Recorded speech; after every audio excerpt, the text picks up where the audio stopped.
Kenaikan kasus yang cukup signifikan dan juga diduga salah satu penyebabnya adalah karena penyebaran varian Omikron.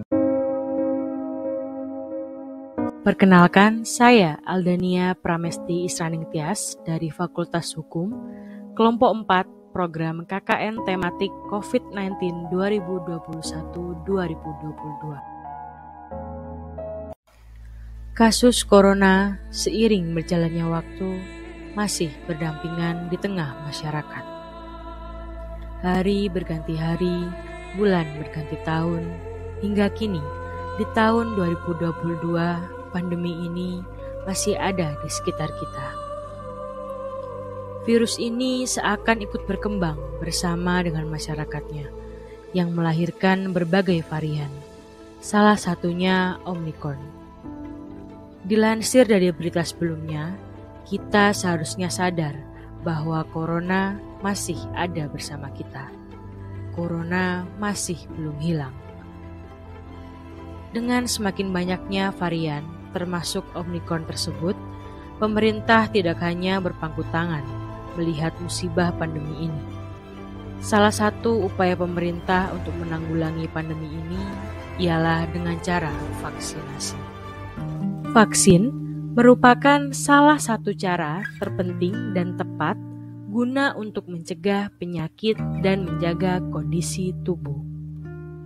Vaksin, yang juga sering disebut imunisasi, mengambil keuntungan dari fungsi unik yang dimiliki tubuh dalam mempelajari dan melawan kuman-kuman penyebab penyakit.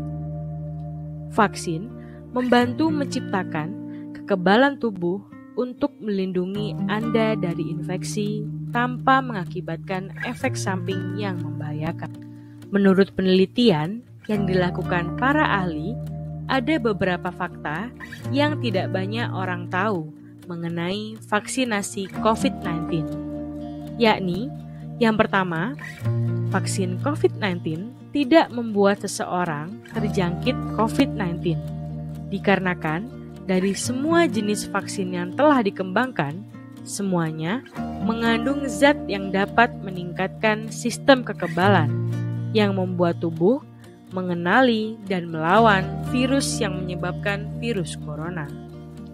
Kedua, setelah mendapatkan vaksin COVID-19, tidak akan membuat positif COVID-19 pada tes virus, baik vaksin yang diizinkan dan direkomendasikan maupun vaksin COVID-19 yang sedang dalam uji klinis. Ketiga, orang yang sudah tertular virus dan sembuh dari COVID-19 perlu divaksinasi, dikarenakan resiko kesehatan para penyintas COVID-19 dan fakta bahwa infeksi ulang COVID-19 sangat mungkin terjadi. Keempat, vaksin melindungi tubuh dari infeksi COVID-19 dikarenakan vaksinasi COVID-19 bekerja dengan membentuk sistem kekebalan tubuh tentang bagaimana mengenali dan melawan virus yang menyebabkan COVID-19, serta melindungi dari infeksi. Kelima, vaksin COVID-19 tidak akan mengubah DNA seseorang dikarenakan vaksin COVID-19 tidak mengubah atau berinteraksi dengan DNA melalui cara apapun. Perlu diketahui, mRNA dari vaksin COVID-19 tidak pernah memasuki inti sel tempat DNA disimpan. Artinya, mRNA tidak bisa mempengaruhi atau berinteraksi dengan DNA melalui cara apapun. Dengan mendapatkan vaksin, maka dapat membantu melindungi orang-orang di sekitar kita dari virus corona. Katakan tidak pada keraguan, katakan yakin pada vaksinasi.